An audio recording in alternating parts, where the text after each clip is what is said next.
giving the talk today? I am, allegedly. Good, very good. Good luck. Now, are you a math major? Yeah. Now, what do you think you're going to do with that? Might become a professor. Oh, is that right? Yeah. Very good. All right. Well, good luck. Welcome to the 42nd Annual Big Ten Kickoff Luncheon presented by Allstate and BMW. It is truly great to be here. In my mind, this is the best preseason celebration of college football in the country. It is an event that is unlike any other. John Urschel, offensive lineman.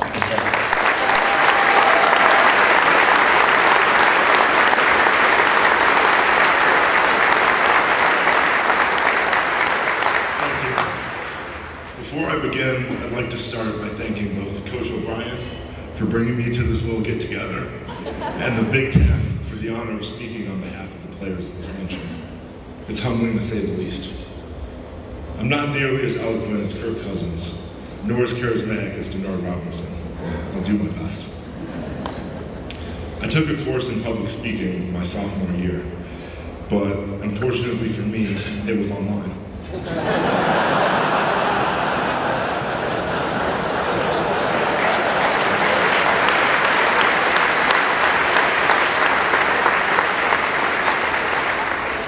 Some of you may have heard that I've been known to do a thing or two other than football. One could say I dabble in mathematics. About a month ago, I was talking to a mathematician, an elderly mathematician at that. He spoke to me about things he had done in his career, as well as some things he wished he had done. I've realized that, while we're not old, many of us are nearing the end of our careers as student athletes. And if you'll allow me, I'd like to talk about some of the things that I wish someone had told me when I began my career as a football player in the Big Ten. Speak about some of the things that you should do or aspire to in your career.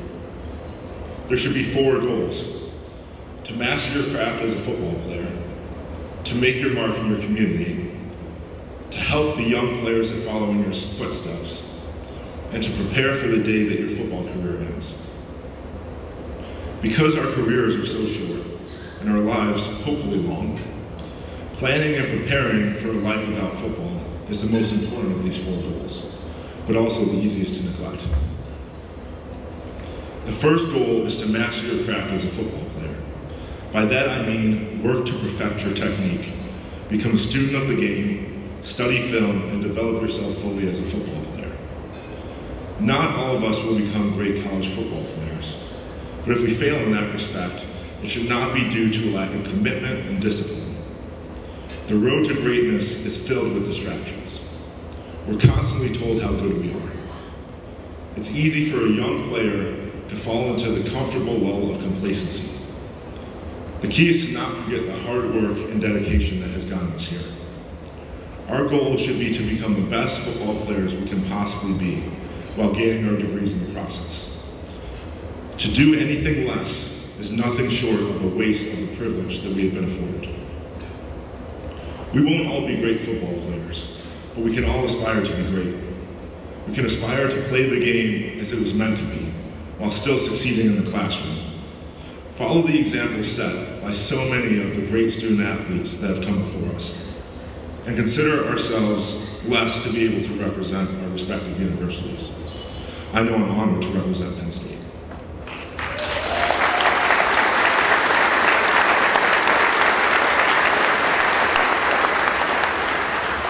My second piece of advice is to make your mark in your community. At some point in every man's career, you begin to think about how you'll be remembered. I truly believe in leaving this world a little better than you found it, whether it's through community service, outreach programs, and charity work. Don't limit yourself to the stereotypes that the media has created for you. Don't listen to what the outside world tells you football players are supposed to do. Aspire to something greater. Show that the daily news lines that so often characterize football players as ruffians are the minority. You can call me naive, but I believe that the men in our locker room have some of the strongest characters you'll find. And I don't believe this to be a Penn State phenomenon. The Big Ten Conference has a long tradition of producing men of great character, both on and off the field.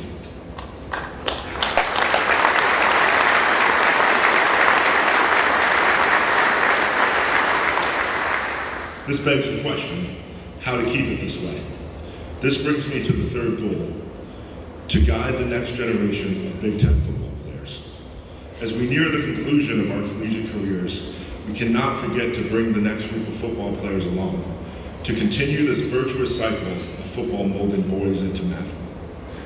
We have a responsibility to the next generation of athletes who look at us with such awe, as if we have the answers to all relevant questions. In some respects, we do. It is our responsibility to share our experiences of success and failure, struggles and perseverance. We must be the role models for the young players. We are held with the task of ensuring that the tradition of this conference, and more importantly, this game, lives on.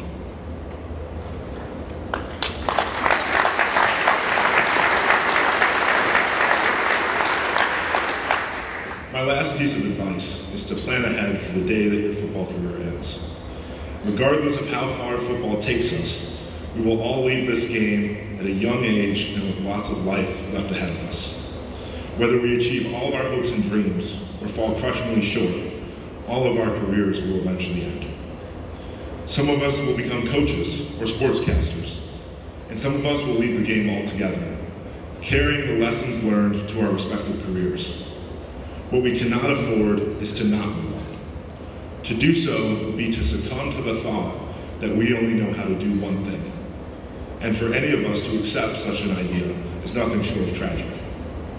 In each of us lies great talent that extends far beyond our exploits on the gridiron.